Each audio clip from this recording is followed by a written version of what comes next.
Good evening, Ghana. Welcome to Bottomline Live on Metro TV. My name is Winston Taki. I'm sure today you already know, obviously, the real issue battling the economy that we will be discussing here on Bottomline. The number one discussion that is currently going on in most offices, most institutions, even the gathering where two or more are gathered as at now, surely is about the CD depreciation, the impact of most of the fundamentals having on the economy.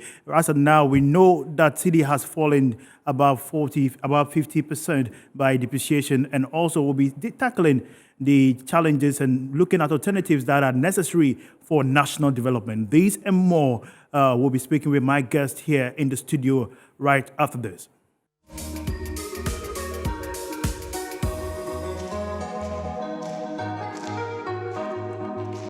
Welcome back to Bottomline Live on Metro TV. My name is Winston Taki. Here we say business at the speed of light. Tonight, we'll touch on a very critical topic that has to do with Ghana's economic slowdown. What are the alternatives? Many have spoken about the situation, the condition, the impact in terms of the businesses, what industry have been battling in for quite some time now. Tonight, we'll be discussing the alternatives that are necessary for national development. So don't go anywhere. You can also join the conversation by sending your messages via the WhatsApp line that will be displayed on your screen. We are also live on our social media handles. That is metrotvonline.com. That is our official website. You can also visit our official website, metrotvonline.com, and also on Facebook and YouTube, on Twitter as well. Just make sure you hashtag Bottomline, and I'll be reading your messages live here. I'm sure most of you went to some forex bureaus, and you could observe that the Ghana city is selling approximately around 16 Ghana cities as at today. We don't know how it's going to be by tomorrow, but if you are holding some dollars, the finance minister, the information minister has given hint that certainly tomorrow the Bank of Ghana governor will be meeting the Association of Forex Bureaus and also some big bank managers to decide the way forward. But we are deciding tonight here on Bottomline as to what is the best alternative of getting us out of this economic crisis. If you're watching us here, you're watching us on Metro TV, don't go anywhere. But let me take you through some insight that was provided by JP Morgan with regards to the Bank of Ghana for the CD depreciation. JP Morgan, that is a U.S. institution, blames Bank of Ghana for the CD depreciation. As you can see on the screen, the global leader in financial services and U.S. firm, JP Morgan, has warned that the probable debt restructuring of Ghana's debt would further weaken the Ghana cedi, even if an increase in foreign exchange forward auction sizes or reversal of the foreign exchange purchases policy result in short-term despite respite for the cedi. In its emerging market quick take on Ghana's performance, he said the Bank of Ghana's decision to purchase dollars from the mining and oil companies, inadvertently reducing forex availability within the interbank market, is one of the reasons behind the falling value of the cedi. It also said the loss of confidence domestically has resulted in a significant drain from the financial account, even though portfolio outflows have been relatively limited. The cedi has now weakened by around 60% against the US dollar this year, as uncertainties about the need for an extent of debt restructuring increase. So these are some of the remarks that were given by JP Morgan. We'll be delving deeper into the conversation here on Bottomline. I'm privileged already. My guests are already seated here in the studio. We'll be assessing some of the insights that were released by JP Morgan with regards to the current state of the Ghana cedi. So here on Bottomline, the topic is what will be displayed on the screen. But I'm privileged to have here seated in the studio on my immediate right, we are privileged to have the Deputy Secretary General of the Trade Advocacy Ghana Group here with us. Trade Advocacy Group Ghana here with us. That is in the person of Juliet Kusi. Welcome, madam. Thank you, but it's Traders Advocacy. Traders Advocacy. Thank you for the correction there. And on my far left, I have Peter Bismarck Kofi, who is Executive Director for the Institute for Liberty and Policy Innovation, right? Right. I hope I got it right. Great. And right by my side is Nana Opoku, who's the General Secretary for the Traders Advocacy Group Ghana. Yes, sir. Welcome, gentlemen and lady. Thank you for Thank having you for for having having us. Great. Also joining us on Zoom, we'll be privileged to have Dr. Abu Sakara, who is Foster, who is the founder of the National Interest Movement. He will be giving us insight in terms of where we are currently as a nation. So let's go straight to the topic. Let me come to Mr. Bismarck. You have consistently been observing the current state of the economy. What is your assessment so far from the month of January to now, our performance and where we are going from there? Right, thank you. I think we have to start from 2017 because it was a time where the government came into power and then had to cut down and abolish about 15 different taxes when we had the IMF. And most of these taxes were IMF form of introduced taxes because when IMF comes, obviously we're going to have some kind of austerity and then new tax reforms will take place for revenue mobilization. Now, the government came in and then scrapped all these taxes without telling us where to get those monies from. Now, at that time, we saw that growth rate was increasing because IMF intervention was there. Now, when you go 2018, right from that time, we realized that the growth rate was also reducing, even though inflation was further reducing from 15% to a single digit. We saw that there was this expansionary policy where we had the free SHS, we had the Plans for Food and Jobs. Those were capital intensive. We had a NAPCO. We have other programs where government was releasing lots of monies into it.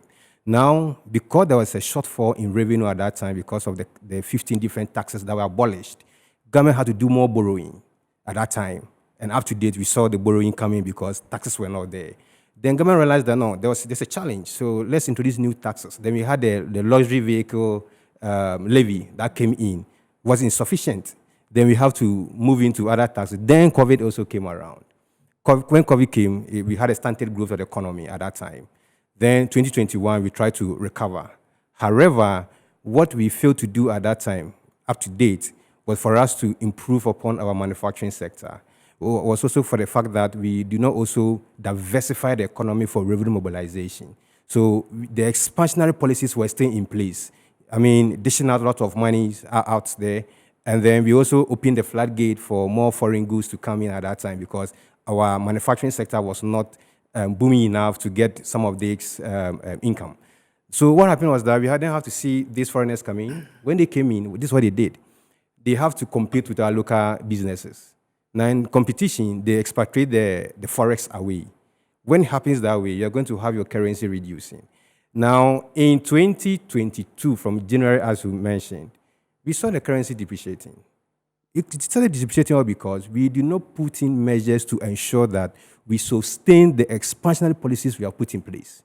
Because, free SHS is a tax-driven policy. You cannot run free SHS using oil money because you do not control the oil market. You get it?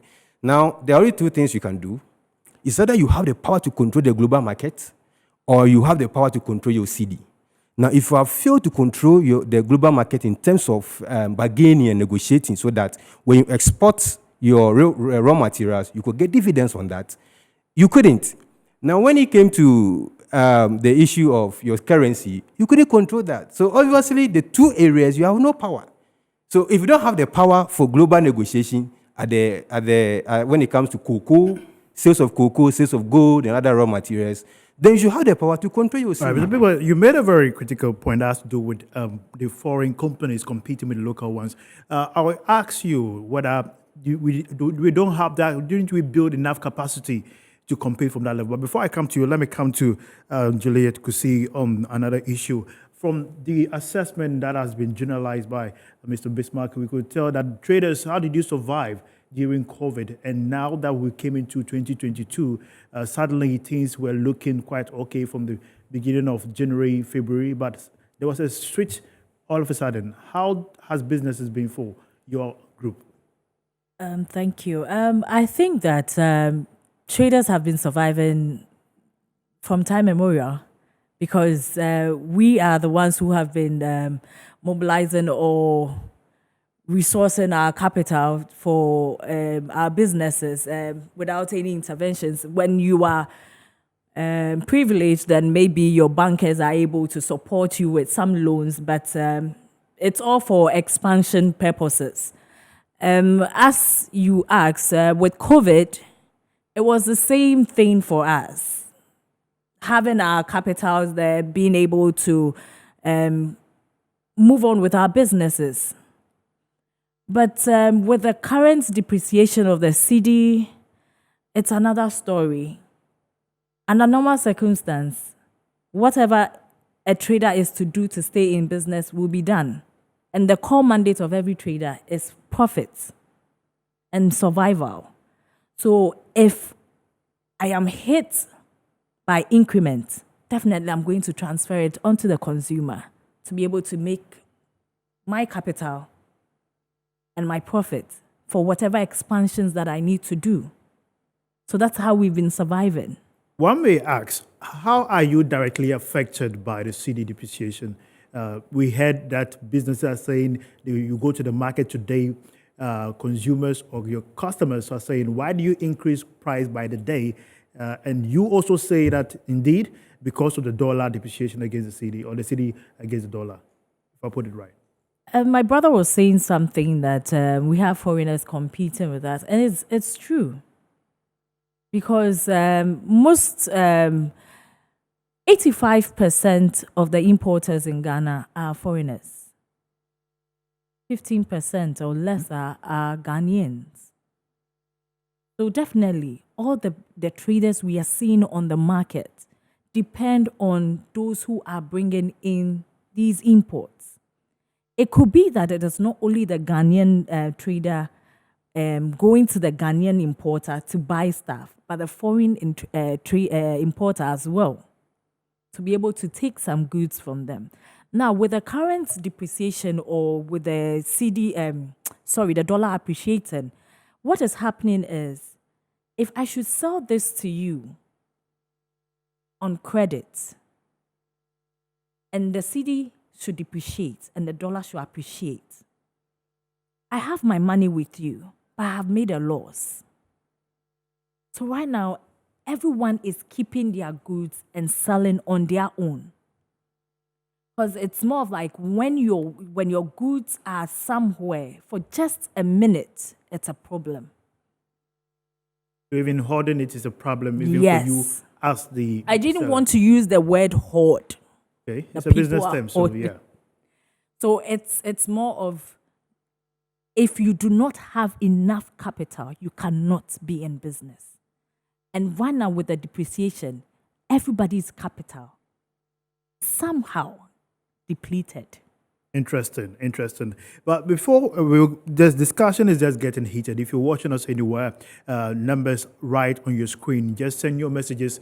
We'll be reading it live here on the show. I'm also privileged to have on Zoom Mr. Daniel Ochim Abuaje, who is the former member of Parliament on the Finance Committee. Good evening and welcome to Bottomline. Good evening, sir. Good evening, my brother. Great. I hope you. Can you hear me? Yes, I can hear you. If you can hear me. Wonderful. You've heard the conversation ongoing currently here in the studios. Also, we'd like to get your assessment from the policy perspective, whether as a country we've put in place the right structures to create an enabling environment for businesses to thrive. Let me say good evening to you and your viewers and the co-panelists. I think from policy point of view, and not to drag us too back, our country is a country that is really challenged by many problems. Some, as we know, we are too import dependent. We export raw material or primary products. You know, we have currency challenges in the past, not just because of this particular government. So there has been systemic problems or structural challenges over the years which had to be dealt with. So when the government came to power, my friend started around 2017. We had plans to try to gradually deal with these issues. And if you heard the president at that time, that President Akufo-Addo said he was in a hurry because of the many challenges that we had to deal with as a country. And therefore, from that perspective, we started. From MPP point of view, we saw that economy was broken. We were on the IMF project, program, and there were difficulties, macroeconomic instabilities, a lot of taxes that we had to deal with. So we decided to do what we had to do to try to turn around the economy gradually. Some of the challenges that we have or we had to deal with were probably immediate challenges, making sure that businesses are going on. And then some of the solutions we had to bring are also long-term. Of course, if you want to turn Ghana into industrialized economy, it's going to take time. It's not just going to take one particular government. If you decide to do free senior high school, it's because you have a long-term vision of making sure that you have the manpower to develop the nation. So these things started. Unfortunately, as we've always been saying, we got hit. COVID came through. Revenues were not performing. Before you go to the COVID situation, you said there were challenges then and you were turning around the economy. Was the economy leading to a wrong direction before you perceived that there is a need to restructure how or where we were headed then? Even before COVID hit? The economy, yes. So we were having challenges before COVID hit. Is that what you're saying? Yes. No.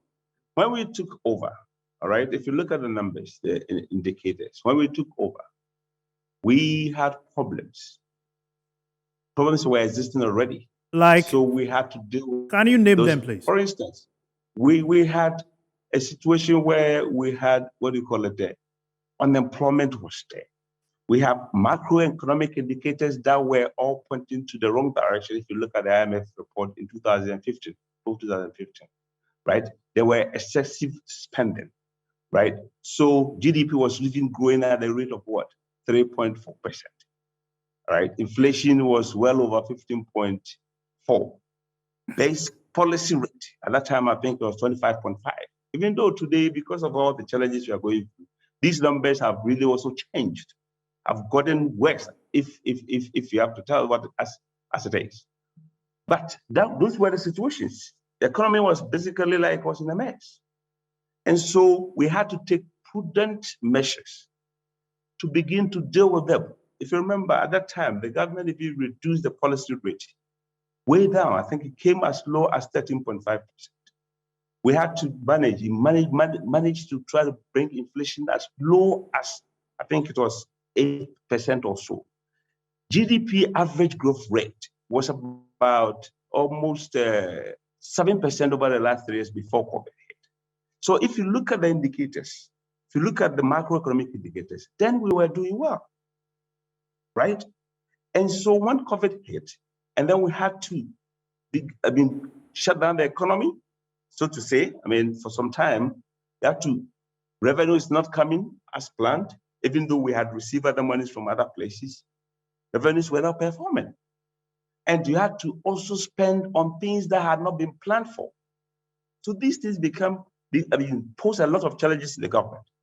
And from one thing to the other, after COVID, then we have to start, begin to restructure the economy again and begin to fix issues. All right. And then we had this Russia-Ukraine war coming. So I was actually expecting the Russia-Ukraine war to drop in. We'll be getting the assessment, the general. I get you, Mr. Daniel Chim. We'll be getting the general assessment. I'll be coming to you on a general assessment on. Because we've been speaking about the Russian-Ukraine war, but many people don't understand the impact. So I'll come back to you to give us a detailed impact so that at least my viewers will get a clarity when we speak about the Russian-Ukraine war shortly. Let me go to Dr. Abu Sakara Foster, who is the founder of the National Interest Movement. He's also joining us on Zoom. Good evening. Welcome, sir. Good evening, sir. Doc, can you hear us? Yes. Good evening, and hello to all the viewers. I hope you can hear me now. Very loud and clear. I believe you've heard the assessment. You have consistently been advocating for prudent economic policy development. Now, where we are as a country, what is the best approach that you project should we align ourselves to will lead to growth and development going forward? At least you can give us your assessment Thank of the you very economy. much. Yes. Thank you very much. I think I want to proceed my presentation by making a couple of points. First of all, the difficulties that are now affecting us are affecting everybody. They don't have a partisan side, and the usual NDC, MPP politics is not part of it, because at the end of the day, ordinary Ghanaians are under pressure economically of unprecedented, harsh economic conditions. So that is one point we must make clear. The second thing that we must make clear is that no government comes in on the back of good economic performance. Normally, a government comes in because the previous government has failed to deliver in certain areas, and that is why a new government is elected. So having bad economic indicators, etc., when you come into government is not an excuse for the current situation. You came in because of those conditions. So no government comes in on the back of good economic indicators. The second other part of this is that right now we are faced with a crisis. There are short-term measures that we need to take to contain the situation, look for remedial actions, and also look for innovative actions that will try and, I don't want to use the word ameliorate, but at least make the situation better and not so bad, okay?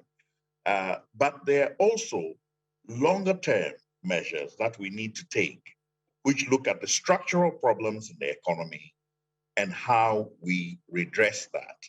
And that aspect needs national consensus. And you need to address both at the same time. Can you give us some of the Alternative. Can you give us some of the medium policies that you will propose? I'm coming to that. Yes, so because of time, so we'll immediately, it there. The pressure on the CD is to do with the outflows of the CD, the outflow of dollars. So you have to try and find ways of containing the outflow of dollars without breaking, the commitments that we have made. And that is where it was important to look at the key areas where monies were flowing out and come to some agreement with the industry players on at least a reduced rate of flow, and the money can be kept here for a bit longer with the assurance that when things stabilize, etc., they can withdraw it slowly and re-export it. But to immediately clamp around it and try and buy it back from them, that creates more pressure on the system, because then, people panic and feel that since you're taking it directly from there, they're not getting it in other areas, and those other areas start to go up. So it was very important to have a stakeholder consultation to see how we control the outflows. Then there are the issues which you can do internally to generate more income that will offset and strengthen the CD. And that aspect of it had to do with our production areas, our agriculture, our manufacturing. And the key aspect there was on reducing their transaction costs, both in terms of energy and in terms of human beings. And that is where programs like NABCO should have been redirected. You cannot have people standing at airports and public places and be paid on public sector wage when you could have put them in factories to reduce some of the labor costs associated with the. Okay, all right. We'll get back to Dr. Abusakara shortly. We apologize for that. And we have here also in the studio Nana Opoku, who is the General Secretary for the Traders Advocacy Group, Ghana. We'd like to get his insight as well. Consistently, they've said that the depreciation of the city has affected the operation. But what is the current policy structure that you believe should the government focus on will help salvage the situation currently? Thank you very much, my brother. In fact, I've been sitting here very quiet, listening to all the speakers who have actually put before or put on the table what we are supposed to do. A lot have been said. For the past 2 weeks, experts upon experts, people are speaking. Who is taking notes? And who is to implement some of the things these experts are saying? I tend to believe that it is the talking that actually people would like to hear all the time, or some sort of measures from the policymakers' point of view, something should be done. Because listening to Dr. Abu Sakara and Ochema Bwaji, Ochema happens to be a good friend of mine. He is one of the best guys who were able to team up with the finance ministry within the last 4 years to get the economy running. So today you could see that if you allow Ochem, he will be speaking a lot of the shortfalls, from the current team now. If you allow him, he will speak. And indeed, you could see that things are not really running well. For the team to put together a good show to get the dollar on its needs. But it's as if currently the talking has been good. Dr. Abu Sakara made a very critical point that Like the I current was saying. situation has nothing to do with MPP and DC, but it's pure economic factors that is affecting economy now.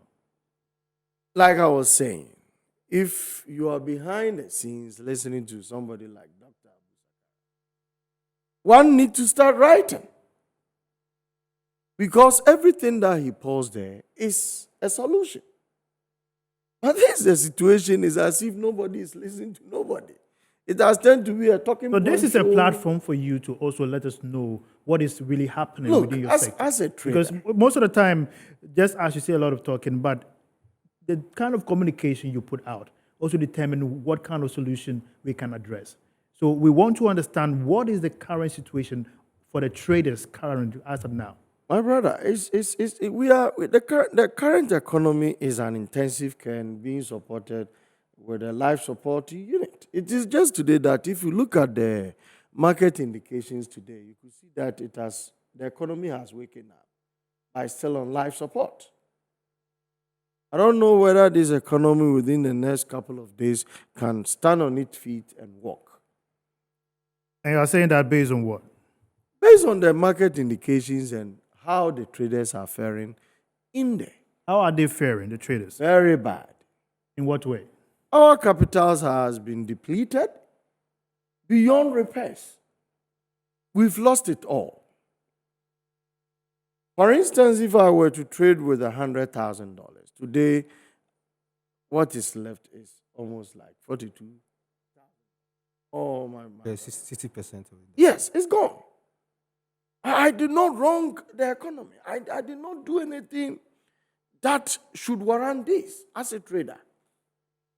So I've heard a lot of people complaining that prices are skyrocketing. We are not Father Christmas. We cannot be charitable to Ghanaians by doing everything we can to bring this thing in for us to sell it at a giveaway prices. No. Currently, what is happening in the market scene is that we are going to work on this to recover all. If we don't do it, then some of the shops in the market are going to be shut. That is your reality as of now. That is the reality on the ground now. Interesting. Let me take your messages that have come through the WhatsApp line before I go to some of my speakers here in the studio.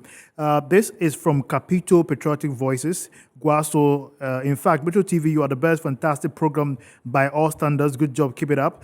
Ghanaians, if we didn't change our bad mind and attitude and support the president to bounce back, the economy, we are just joking as a country because we are the cause of all the problems we are facing in this country. Sikeni Breno Adoso. Interesting. Everyone has a voice to say, so keep sending your messages. This says, I'm Pumaya from Tamale. I want your guest to highlight a little on fractional reserve banking. What the difference between the U.S. debt and that of the world, third world debt? Why can't our beloved country stockpile gold as its currency? It's just asking these questions. We'll be touching on that shortly. But let me go to Mr. Peter. Initially, you made a very interesting diagnosis with regards to our current economic situation. And also, you've heard some of our speakers. What are we missing at this critical time? Because many have said the finance minister has not said much. Many have always said we've not gotten quite a concrete information from the presidency. But economically, from your insight, what should be the right thing to be done whilst the market is a bit volatile? Yeah, to revive the economy, you can't do this in the short term. That is why, to some extent, you need IMF to come in for about 3 to 4 years to revive the economy for you. What we missed over the year, what we have missed over the year, had to do with the fact that cost of production in the country and unclear business regulatory regime is causing most of the businesses to not being able to go through a transition period from small to medium to large. And then others are also, retrogressing into the informal sector because the entire regulatory regime is quite unclear and cumbersome. And the cost of production is very high. So if you see China, for example, cost of production is very low. Tariffs on electricity are very low. So you have cottage industries cropping up by families. Families are creating business on their own. You see groups creating businesses. But here, you can't. You can't create because commercial tariffs on electricity are very expensive. You can't afford that. You can't afford rents. You can't afford, basic things that you need to go into manufacturing. You can't do that. So we just have to redefine and reshape our regulatory environment. Now, we should also understand the fact that disruption in the global markets helps government to reshape the economy. Now, in Ghana, we sat down through COVID. Okay? We sat down and we are still complaining and blaming Russia-Ukraine war. What is the focus? The economic management team, what plan are they having in place? Or what focus did they put in place to ensure that when there are these things, we have buffers to ensure that we can be sustainable for about a year or two. But in Ghana, as we speak, if currently there's a nuclear war elsewhere, Ghana can only survive for 3 months. All our Jojoy and the experts and whatever we're doing with the economic management team, we can survive for only 3 months. That is what we have as our reserve.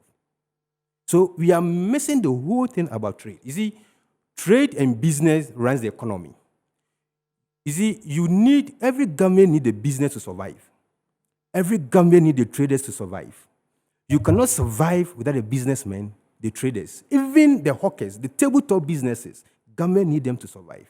Now, if you make the entire environment, the regulatory environment, cumbersome, complex, and unclear, with lots of taxes, prickling, hitting the people, you're not getting the money you need. That being said, you said we can only survive for 3 months. As a country. So what must be done? So I'm saying that the whole thing is about businesses.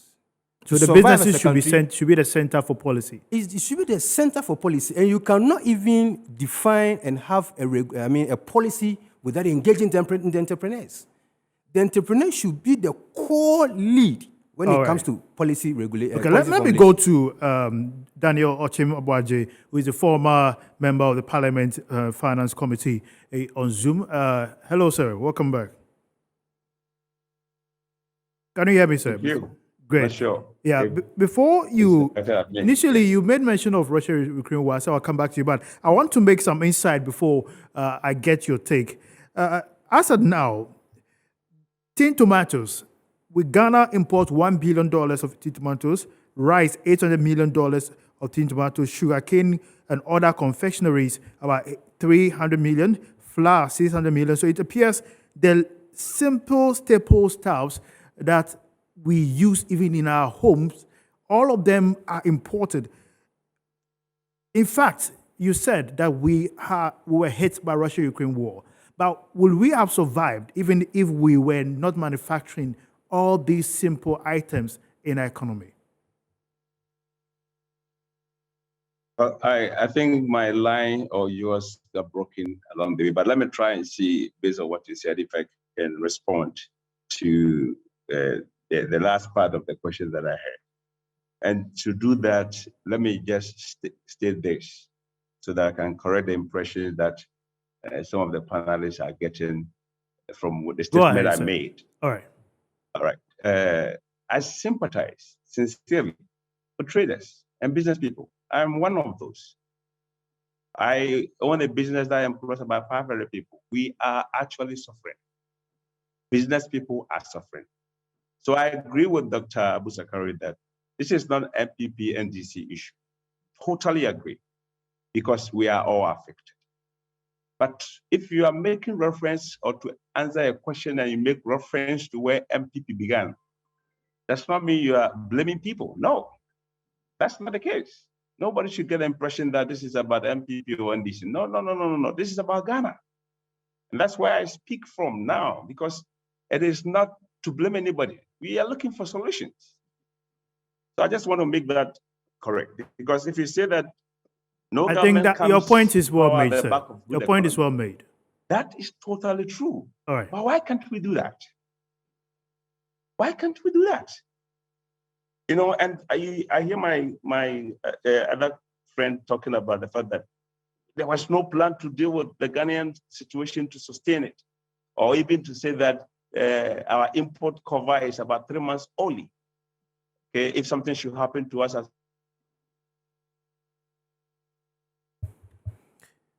Okay, I think we just lost him there, but we'll get back to him shortly. But let's move to Dr. Abu Sakara.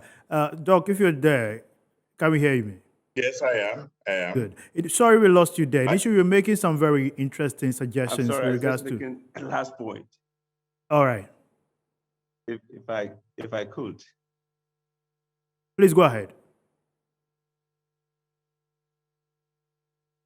Doc, can you hear us?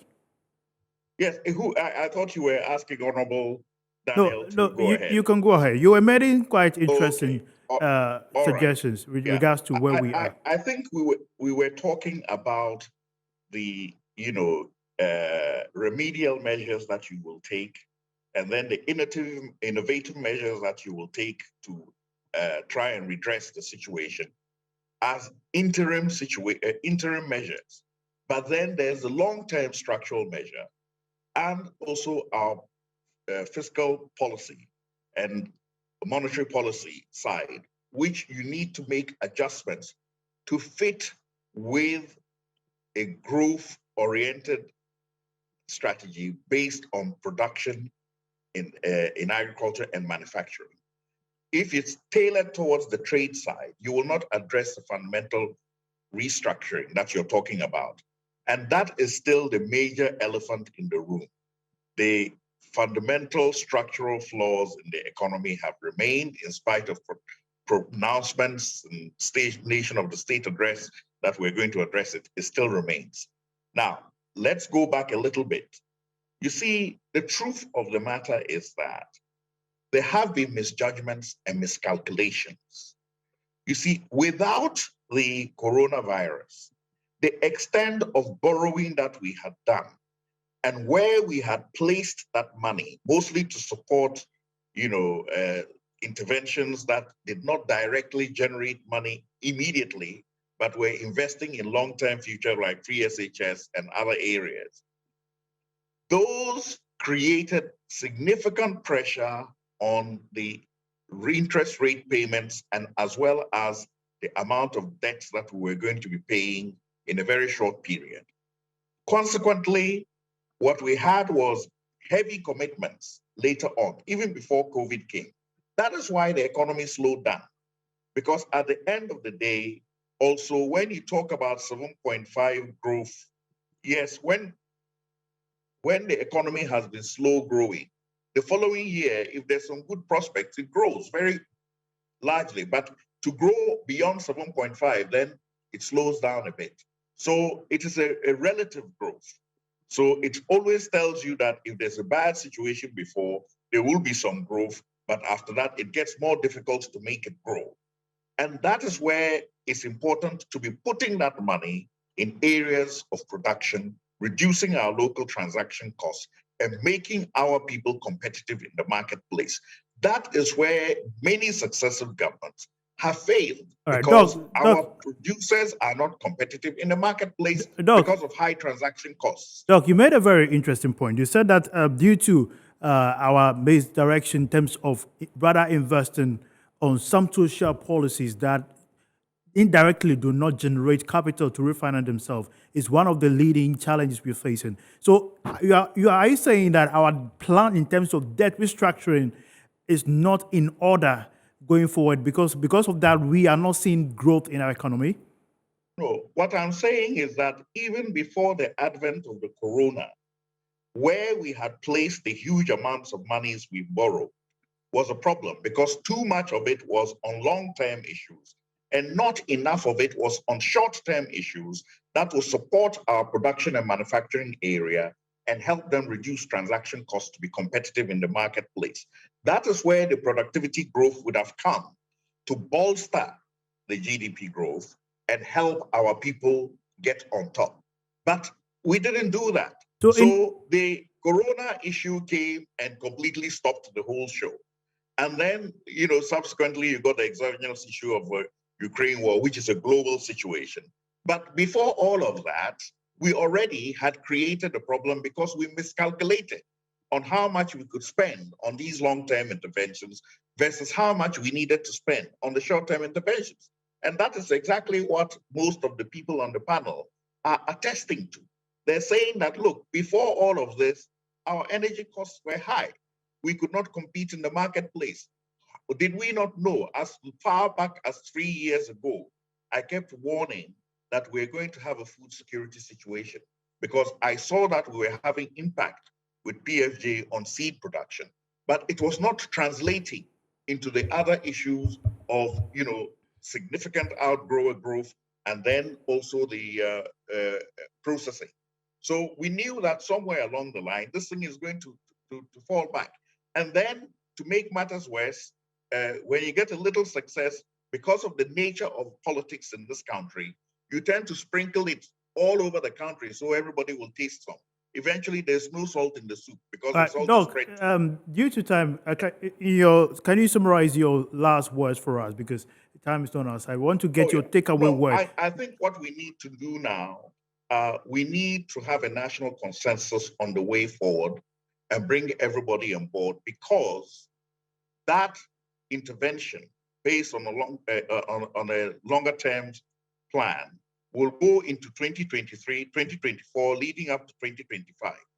And if per chance there's a change of government, we don't want at that time for that measure to be thrown out of the window and we go back to the drawing board again because people did not feel consulted.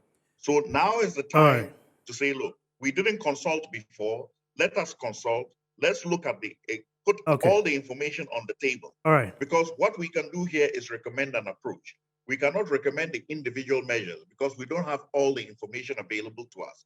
But in such a meeting, that information will be available. People will make their input and they will commit to the savings. All right. Point well made, Doc. To make this work. All right. Okay. Doc, we're grateful for your such an insight. Let me take the final words from Daniel Achim, who is also on Zoom. Daniel, we keep losing you there, but let us get your final words.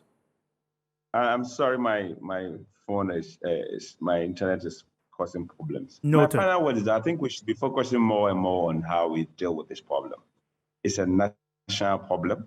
It is not an MPP or NDC issue at this point in time. We should be focusing more on how we deal with this as a nation, first of all, and to be able to make sure that when we are out of this, together we have to make plans that will not get us back to situations where we become so vulnerable. And it's not just going to take a day or two. It's going to take some time, yes, but we have to begin to work towards it so that together as a nation, we are able to withstand some of these shocks that can come in our way anytime. Before you go, what do you say of the call to fire the finance minister, or he should resign? That is not a position that I know a lot of people are calling for that. That is the president's position to decide what it is.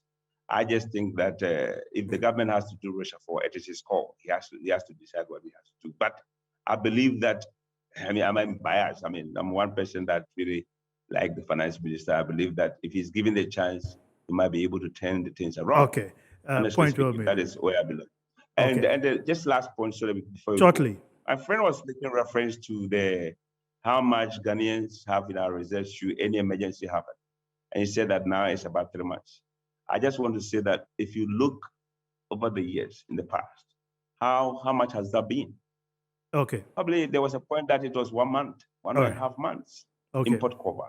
Thank you very much, sir. Even though it's 3 months, it's not the best. We need to get over it. All We right. need to get better than that. But the history is no better than what we have today. Thank if you very we were much. to talk about that as All a point, yes. Indeed, we are grateful for your time. Let me get the final word also from my lady here in the studio.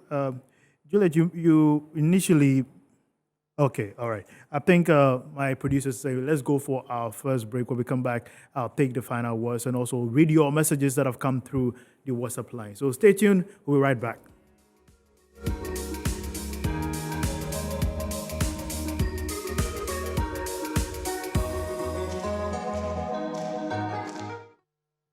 Bottom Line Live on Metro TV. My name is Winston Taki. Here we are touching on the current slowdown of our economy and alternative solutions that have been proposed here by my guests. But before we go, I'll be reading your messages. But before we do that, let me get the final words from Ms. Juliet here, who initially made mention of the fact that the city has really been struggling with regards to the dollar, and their businesses have not survived for quite some time now. Let me get your final take, Ms. Juliet. Thank you. It's sad because if we look at how our capital is depleting, it's very heartbreaking.